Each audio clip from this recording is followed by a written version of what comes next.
시간 우리 함께 하신 모든 성도 여러분들에게 형통케 하시는 하나님 은혜가 함께 하시기를 주의 이름으로 축원드립니다. 지난주 말씀드렸던 바와 같이 오늘 본문에는 창세기 전체에서 심지어 성경 전체에서 형통하게 하셨다라고 말씀하는 거의 유일한 내용이 나오는 본문입니다. 하나님께서 그와 함께 하사 그를 형통케 하셨다. 요셉에게 행하신 이 말씀의 은혜가 저 여러분들과 함께 하시기를 그대로 이루어 주시기를 주의 이름으로 축원드립니다. 그런데 이 형통하게 하셨다라는 것이 어떤 의미인가? 그래서 우리는 신앙생활하면서 바람이 기도할 때 기도 제목을 내놓는 바로 그 가장 많이 기도 제목으로 내놓는 것이 바로 형통케 하여 주옵소서. 이게 우리 어떤 그리스도인의 마치 어떤 그 소망처럼 되었는데, 그러면 이 형통케 하시다라는 것이 무슨 뜻인가? 지난주에 말씀드렸던 바와 같이 궁극적으로 하나님과 나 사이에 막힘이 없는 상태가 되는 것을 가리킵니다.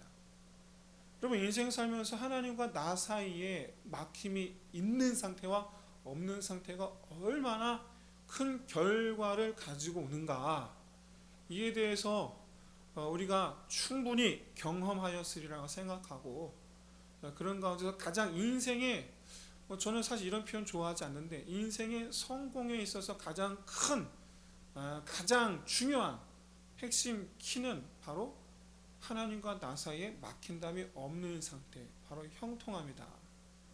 그런 의미에서 오늘 본문에 하나님께서 요셉이 형통하게 하셨다는 의미가 바로 무엇인가? 요셉과 하나님 사이에 막힌담이 없는 상태로 있었다라는 것을 말한다는 거예요. 지금 노예로 팔렸는데, 노예로 생활하고 있는데 하나님과 요셉 사이에 막힘이 없는 상태로 있었다. 이게 무슨 얘기입니까? 요셉이 항상 하나님을 찾았다라는 얘기예요. 항상 하나님을 찾았다. 근데 오늘 3절을 보시면 그냥 형통하게 하신 것이 아니라 범사에 그 모든 일에 형통하게 하셨다라고 지금 말씀하고 있어요. 그래서 우리는 바로 이 부분 때문에 형통하게 하셨다라는 것이, 우리가 무슨 일을 하든지 그 일에 막힘이 없고, 또 모든 것이 다 내가 생각한 대로, 내가 계획한 대로 다 되는 것인 줄로 우리는 그렇게 생각을 합니다. 범사 만사 형통이라는 것에 대해서. 그런데 여러분, 3절을 다시 보십시오. 자세히 보십시오. 요셉이 범사에 형통하게 되었음을 본 사람이 누굽니까? 그의 주인 보디발이에요. 보디발이 보니까 요셉이 범사에 형통하더라는 거예요. 여러분, 그런데 보디발이 어떤 사람인가? 이집트, 애굽, 여러분 우상 숭배의 나라예요. 여호와를 모르는 나라예요. 과거 요셉 이후로 400년 뒤가 되겠죠. 모세가 애굽 땅에 10가지 재앙을 내리는데, 하나님께 내리시는 것이죠. 그 10가지 재앙의 대상이 바로 애굽의 신들입니다. 신들을 하나님께서 징벌하시는 것이 바로 그 10가지 재앙입니다. 그런데 놀랍게도 보디발이 요셉을 형통케 하신 이가 여호와다라고 생각을 했다라는 거예요. 여러분, 태양신을 라를 최고신으로 믿는 사람이 보디발이에요. 그런데 그런 보디발이 보기에도 요셉이 하는 모든 일에 여호와께서 함께 하셨다라고 보았다라는 것은, 바꿔 생각하면 요셉이 모든 일에 여호와 하나님의 이름을 불렀다라는 얘기예요. 그러지 않고는 여러분, 방법이 없어요. 알 수 있는 방법이 없어요. 보디발이 볼 때에 어떻게 요셉을 도와주는 신이 여호와인 걸 알 수 있겠습니까? 무엇으로 알 수 있겠습니까? 요셉이 얼굴에 나는 여호와 하나님 믿는 사람을 써붙이고 다니는 것도 아니고, 요셉이 자기 입으로 말하기 전에는 보디발이 알 길이 없어요. 그러니 요셉은 어떤 일을 하든지 여호와 이름을 자기 입으로 불렀다. 어떤 형태겠습니까? 기도 아니면 찬송이겠죠. 기도 아니면 찬송이겠죠. 물론 요셉이 하나님을 찬송했다, 찬양했다라는 표현은 성경 그 어디에도 없습니다. 하지만 보디발의 입장에서 요셉이 여호와 하나님을 믿는 사람인지 아닌지를 알 수 있는 길은 요셉이 행하는 액션, 말 이런 걸 통해서밖에는 알 수가 없어요. 여러분 생각해 보세요. 요셉은 노예입니다. 여러분 노예에게 주어진 일이 복잡하면 얼마나 복잡하겠습니까? 거의 그냥 모든 일이 단순 노동 아니겠어요? 청소하라 그러면 청소하고, 저거 나르라 그러면 나르고. 여러분 이런 단순한 일을 하는 노예에게서 하나님께서 형통하게 하심을 보았다. 도대체 뭘 형통하게 하심을 보았다는 얘기인가?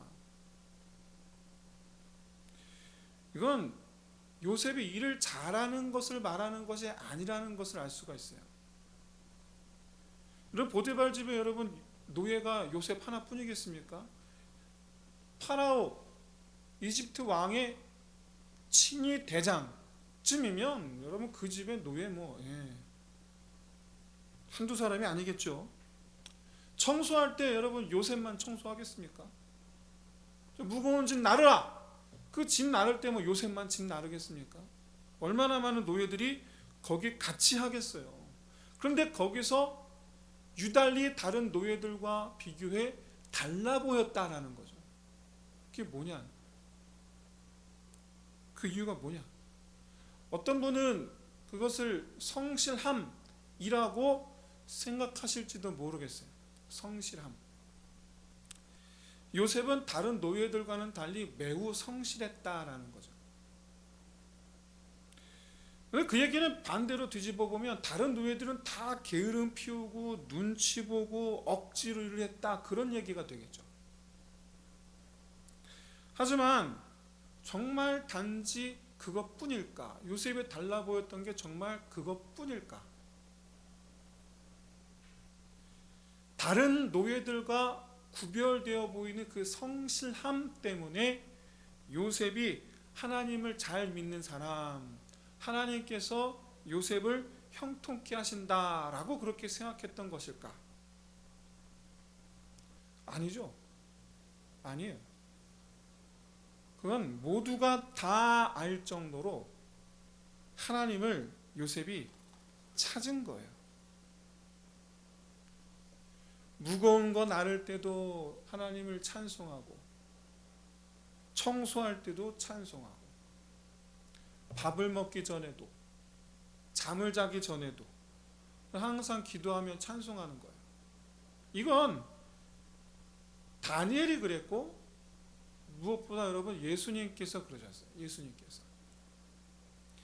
여러분 아시다시피 예수님은 모든 일에 항상 기도로 시작을 하셨습니다. 마쳤을 때에도 기도로 하루를 마감하셨어요. 그래서 제자들은요, 예수님께서 베푸시는 그 모든 말도 안 되는 능력이죠. 그 능력들이 바로 하나님으로부터 오는 것임을 인정할 수밖에 없었어요. 예수님 본인이 늘 항상 하나님께 기도하니까. 능력은 예수님께서 행하셨지만 예수님께서 날마다 하나님께 구하여 능력을 행하니, 이건 누가 보아도 이건 하나님의 행사가, 하나님께서 하시는 거거든요. 누가 봐도. 여러분 설마 여러분 제가 다 죽어가는 환자를 안수 기도해서 그 환자가 깨끗이 나았다고 한번 생각해 보십시오. 그럼 여러분은 제가 살린 거라고 믿으시겠습니까? 여러분 그렇게 믿으시겠습니까? 아니죠. 그렇지 않아요. 여러분 요셉의 행사가 그래요. 그 어린아이가 10대 후반, 다른 노예들은 건장한 20대 30대 건장한 그런 노예들도 있었을 거예요. 그들과 비교해 보이는 거예요. 하나도 그 무엇 하나 부족하지 않은 요셉, 그 열 몇 살짜리가 어떻게 저럴 수가 있는가. 보니 찬송하는 자더라. 도대체 누굴 찬송하는가? 여호와 하나님. 최소한 보디발의 눈에 열심으로 성실함으로 얼굴 하나 찌푸리지 아니하고 오히려 무거운 걸 나르고 아주 중노동을 하는데 감사함으로 하는 요셉의 모습을 보면서 요셉이 중얼거리는 그 이름을 들었을 때 여호와, 그럼 보디발 장군 입장에서는 야 정말 참으로 요셉은 하나님을 잘 섬기는 사람이구나 라고 알 수밖에 없죠. 그래서 최소한 이 보디발의 입장에서 이 요셉은 하나님께 성실한 사람, 그런 사람은 무슨 일에든 성실하리라 라고 믿은 건 여러분 그 당연한 거 아니겠습니까? 그러니까 가정총무 삼은 거예요. 여러분의 그리스도인들 가운데 이 세상 열심히 사는 것, 성실하게 하는 것, 그것이 믿음이다라고 생각하시는 분들이 계실지도 모르겠습니다. 내가 믿음이 있다면 직장생활, 가정생활 어떤 것이든 열심히 성실히 하면 된다라고 생각하실지 모르겠어요. 근데 여러분 그렇게 성실히 열심히 한다고 해서 여러분 하나님께서 영광 받으시는 것은 아닙니다. 우리는 하나님 찬송하는 삶이 되어야 할 줄로 믿습니다. 보디발이 본 것은 요셉의 출중한 능력이 아니고 그의 믿음입니다. 사람들이 보아야 할 것은 출중한 나의 능력, 나의 성실함이 아니고 사람들이 보아야 할 것은 나와 함께 하시는 하나님이어야 할 줄로 믿습니다. 내 믿음을 보이는 것이 그리스도인의 삶인 줄로 믿습니다.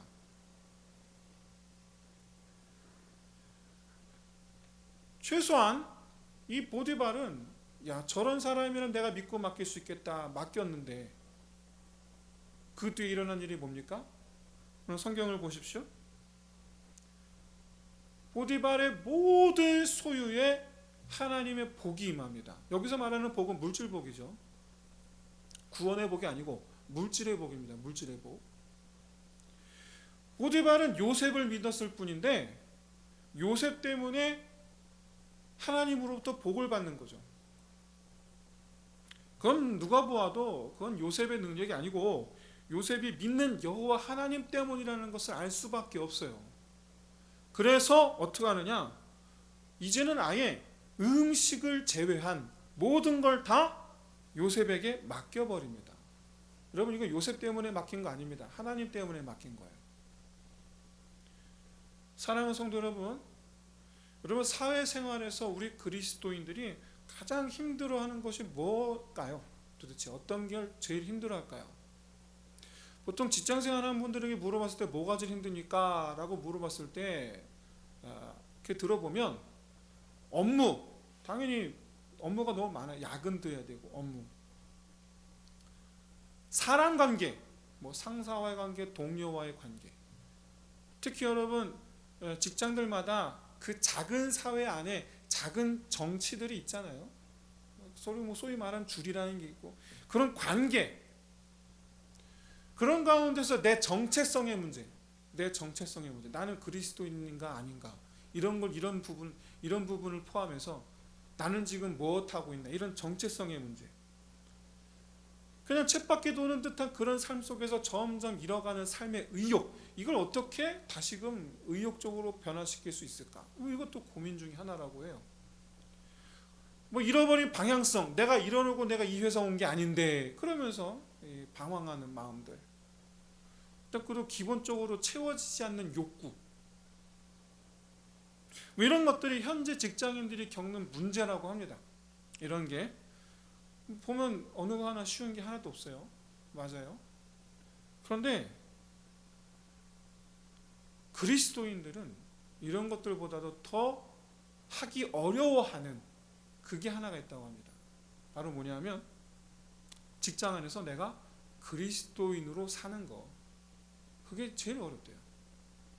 그리스도인으로 사는 거. 여러분 정말 그렇게 생각하는 성도 여러분들 계시다면 여러분 오늘 요셉을 보시기를 진심으로 소원합니다. 반드시 요셉을 본받으셔야 돼요. 요셉을 보셔야 돼요. 여러분 요셉 노예입니다. 여러분 노예가 설마하니 쉬운 일만 했겠습니까? 주로 고된 일을 하지 않았겠어요? 설마하니 자유로운 분위기 속에서 일했겠습니까? 온갖 협박, 통제, 욕설, 억압 이런 것들 안에서 일하지 않았겠어요? 설마하니 미래가 확실한 비전을 가지고 여러분 일했겠습니까? 아니죠. 그냥 오늘 하루만 사는 게 다인 게 노예예요. 그냥 단지 오늘 하루 사는 것 최선을 다하는 것. 내일 일은 없어요. 그런데 요셉은 모든 사람들이 다 알 만큼 하나님을 찬송하며 그 모든 일을 했어요. 고된 일을 하면서 찬송하고 억압 속에서 찬송하고 욕설 속에서 찬송하고 협박 속에서 통제 속에서 찬송하고 내일이 없는 가운데서 암담한 가운데에서 찬송하고 그랬더니 주인의 모든 것을 총괄하는 자리에 앉아 있는 거예요. 정신 차리고 보니까. 저는 지금 요셉이 가정 총무가 되었다, 하나님을 찬송하며 살았더니 가장 높은 자리에 앉았다라는 것을 지금 말씀드리는 게 아닙니다. 결코 아니에요. 요셉은 그저 하나님을 부르며 살아왔던 것 뿐이고 가정 총무가 된 건 거기에 따라온 그런 결과일 뿐이에요. 우리가 보아야 할 건 어떤 상황에서든 하나님을 부르며 살아왔던 요셉의 모습 그 자체예요. 이것이 그리스도입니다. 어떤 분은 하나님을 경외하는 삶을 살면 주위 사람들로부터 인정을 받게 되고 높임을 받게 된다, 그렇게 말씀하는 분들이 계세요. 요셉을 보니까 확실히 그래요. 나중에는 애굽 총리가 되잖아요. 여러분 만약 하나님께서 정말로 살아계시다면, 그래서 나를 사랑하시고 나를 위하는 아버지 마음으로 내가 하는 모든 일에 함께 하신다면, 정말 그렇다면 요셉에게 그렇게 하신 것처럼 나에게도 그렇게 하실 줄로 믿습니다. 그런데 사랑하는 성도 여러분, 우리가 하나님을 경외하는 것은 주위 사람들에게 인정을 받기 위해서여서는 안 됩니다. 높임을 받기 위해서여도 안 됩니다. 나 때문에 내가 일하는 곳, 그곳이 복을 받게 하기 위해서도 아닙니다. 한마디로 얘기해서 내가 출세하기 위해 하나님을 경외하는 삶을 살아야 한다. 출세하려면 하나님을 경외하는 삶을 살아야 된다. 저는 지금 그런 취지로 말씀드리는 것이 아닙니다. 오늘 본문을 계속해서 보십시오. 이후 요셉은 보디발의 아내의 유혹을 받죠. 단지 손짓, 눈짓, 몸짓, 요셉이 알 듯 모를 듯 그런 종류의 유혹이 아니에요. 이 여자는 지금 대놓고 말하고 있어요. 나와 동침하자. 이때 요셉이 뭐라고 대답합니까? 내가 하나님께 죄를 지을 수 없노라. 난 하나님께 죄를 지을 수 없습니다. 이거는, 이 믿음의 사람은 죄에 대해서 융통성이 조금이라도 있으면 안 된다라는 것을 보여줍니다. 여러분 참 이 요셉의 이 말들은 오늘날 우리 그리스도인들이 이 세상을 살아가는 데 있어서 삶의 정체성이 어떠해야 되는지를 정확하게 보여줘요. 하나님 주인이 보디발을 가르쳐요. 내게 모든 것을 맡겼으나 허용하지 않은 것이 하나 있으니 내가 모든 것을 금하지 않았지만 금한 것 딱 한 가지가 있으니 바로 당신이라. 하나님께서 아담에게 모든 것을 다 허락하셨으나 딱 한 가지 금하였으니, 이건 지금도 우리에게 마찬가지입니다. 하나님께서 내게 모든 것을 맡기셨으나 내게 금한 것이 딱 한 가지 있으니 그것이 뭡니까? 죄예요. 죄.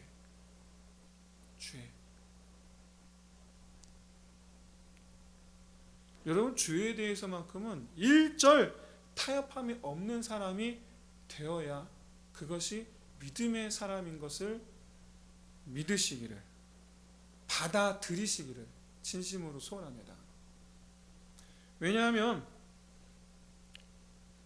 믿음의 사람은 날마다 그리고 매 순간 하나님 얼굴을 보아야 하기 때문이에요. 여러분 찬송하는 삶이 무슨 삶입니까? 하나님 얼굴을 마주한 삶이거든요. 노래하는 삶이 찬송이 아니고 하나님 얼굴을 마주하고 그의 얼굴을 마주하고 그의 얼굴을 바라보며 그를 높이는 게 그게 찬송이거든요. 근데 죄 지어놓고 하나님 얼굴을 마주할 수 있겠습니까? 소위 바람 피워놓고 아내 얼굴 똑바로 마주할 수 있겠습니까? 남편 얼굴 똑바로 마주할 수 있겠습니까? 항상 하나님 얼굴을 마주해야 되는 사람은 죄를 멀리할 수밖에 없어요. 그래서 오늘 본문의 핵심 주제를 표현하는 단어를 선택하라고 한다면 그것은 바로 시선입니다. 시선. 나는 지금 어디를 보고 있어야 하는가라는 거예요. 나는 지금 어디를 보고 있어야 되는가? 이 질문이 오늘 본문이 우리에게 던져준 핵심 메시지예요. 나는 지금 어떤 상황에서든지 누구와 있든지 어느 곳에 있든지 내가 어떤 처지에 있든지 나는 지금 무엇을 바라보는 되는가?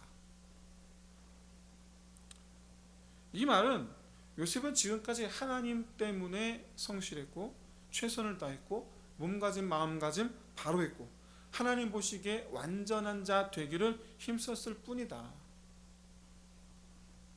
그리고 이게 바로 요셉의 목표다. 하루하루 삶의 목표이며 그의 인생의 목표예요. 나는 늘 항상 여호와의 얼굴을 마주하여 주님 보시기에 합당한 자 되리라. 근데 이 목표 때문에 요셉은 두 가지 극단적인 결말을 맞이합니다. 아주 극단적이에요.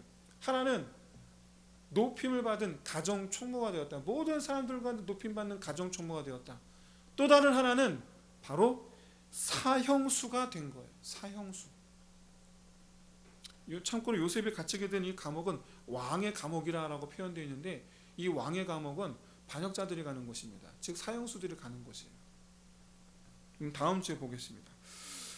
여러분 노예가 돼서 고된 일을 하면서도 온갖 협박과 통제 속에서 일하면서도 내일이 없는 그런 암담한 현실 속에서도 단지 매 순간 하나님 이름을 부르며 살았을 뿐인데 하나님을 경외하는 일에 최선을 다했을 뿐인데 높아지기도 하고 나락으로 떨어지기도 합니다. 여러분 그렇기 때문에 하나님을 경외하면 높아지리라 라고 여러분 함부로 말하면 안 돼요. 내가 높아지는 게 하나님의 뜻이 아니에요. 그러나 나락으로 떨어졌다고 해서 인생이 끝나는가? 결코 여러분 그렇지 않습니다. 결단코 그렇지 않습니다. 나락으로 떨어졌던 그 순간 성경은 뭐라고 말씀하시는가? 23절 말씀을 보십시오. 여호와께서 요셉과 함께 하심이라. 여호와께서 그를 범사에 형통하게 하셨더라. 사랑하는 성도 여러분, 여러분 감옥에서 형통할 게 도대체 뭐가 있겠습니까? 감옥에서 여러분, 감옥 생활은 기껏해야 그냥 앉아있거나 누워있는 것밖에 없어요. 거기서 뭐 형통해봐야 뭘 얼마나 형통하겠습니까? 그런데 우리는 이 말씀에서 한 가지 사실을 알 수가 있죠. 바로 뭐냐? 감옥에서도 요셉은 하나님 보시기에 합당한 모습으로 있었다. 그는 찬송하는 자였다. 마치 사도 바울이 감옥에서 찬송하였던 것처럼, 마치 베드로와 요한이 감옥에서 하나님을 찬송하였을 때 감옥문이 열렸던 것처럼, 사도 바울이 감옥에서 찬송하였을 때 감옥이 울며 떨었던 것처럼 요셉이 그러하였다. 사랑하는 성도 여러분, 오늘날 우리는 말이죠, 예수님 잘 믿는다고 해서 감옥 가는, 예수님을 너무 잘 믿어서 감옥 가는 그런 세상에서 살고 있지 않습니다. 우리는 그런 세상에 살고 있지 않아요. 그래서 요셉이 체험한 이런 일을 우리는 경험하지 않습니다. 물론 내가 죄와 타협하지 않음으로써 우리는 일정량의 손해를 입을 수는 있습니다. 그러나 여러분 잊지 마십시오. 그 손해를 두려워하지 않음으로 그 손해 위에서 하나님을 찬송함으로 구원받을 줄로 믿습니다. 여러분 생각해 보십시오. 우리 이거 생각해야 돼요. 제가 오늘 본문 말씀 핵심이 시선이라고 말씀드렸어요. 하나님께서 외면하시면 나를 향하신 하나님의 눈길이 나를 향하지 아니하고 외면하신다면 여러분 어떤 일이 일어나겠습니까? 여러분 우리가 힘써야 될 것은 하나님의 얼굴, 하나님의 눈이 나에게서 떠나시지 않게 하는 거예요. 그게 우리가 이 세상을 살아가는 우리의 삶의 방식이요, 우리 그리스도인들만의 삶의 방식이요. 주여 나에게서 얼굴을 돌리지 마옵소서. 내게서 얼굴을 돌리지 마옵소서. 다윗이 하나님께 노래했던 거예요. 나를 보옵소서. 내가 이런 환경 속에서도 나는 주를 향하여 내 마음을 지켰나이다. 주여 보시옵소서. 내가 이런 사람들 속에서도 나는 주를 향한 마음을 지켰나이다. 주여 보시옵소서. 내가 이런 처지 가운데서도 주를 향한 마음을 지켰나이다. 여러분 이것이 충성하는 자요, 하나님과의 관계가 형통한 자요, 하나님께서 범사 형통하게 하시는 사람인 줄로 믿습니다. 여러분 우리는 하나님을 경외하는 이유가 이 세상에서 잘 되기 위해서여서는 안 됩니다. 우리가 하나님을 경외하는 이유가 이 세상에서 형통하기 위해서가 아니라는 것을 깨달으시기를 진심으로 소원합니다. 우리가 하나님을 경외하는 삶을 사는 것은 우리가 하나님을 경외하는 자리로 부르심을 받았기 때문인 것을 깨달으시길 바랍니다. 내 정체성은 하나님을 경외하는 자예요. 하나님을 바라보는 자, 하나님을 올려다보는 자, 단지 그거예요. 우리가 하나님을 경외하는 것은 어떤 결과를 바라서가 아니라 날마다 하나님의 얼굴을 보는 사람이어야 하기 때문이에요. 날마다 하나님의 얼굴을 보는 사람이어야 하기 때문이에요. 하나님과 눈을 마주치는 것 그 자체만으로 우리는 스스로를 겸비할 수밖에 없습니다. 죄에서 우리를 철저하게 격리시키는, 철저하게 죄를 외면하는, 철저하게 죄와 분리되는 그런 삶을 살 수밖에 없습니다. 사랑하는 성도 여러분, 우리 모든 행위를, 내가 행하는 모든 행위를, 오늘 내 모든 삶의 방식들, 삶의 행동들, 내 말의 언어 습관들, 이 모든 것들이 지금 하나님께 죄를 범하는 것인가 아닌가, 그 기준을 가지고 살아가는 저 여러분 되시길 바랍니다. 하나님은 지금 나를 어떻게 보시는가? 이를 위해서 내 눈이 늘 항상 하나님을 바라보는 자로 있어야 될 줄로 믿습니다. 그게 요셉이에요. 그게 요셉이에요. 그게 요셉이에요. 하나님을 바라보는 자. 지금 나는 주를 바라보나이다. 하나님은 그런 요셉을 크게 들어쓰셨고 그로 하여금 역사의 주인공을 삼으셨습니다. 물론 그런 걸 바라서는 안 되겠지만, 그러나 저는 여러분이 그런 하나님 역사의 주인공 다 되시기를 주의 이름으로 축원드립니다. 우리 함께 이 시간 기도합시다.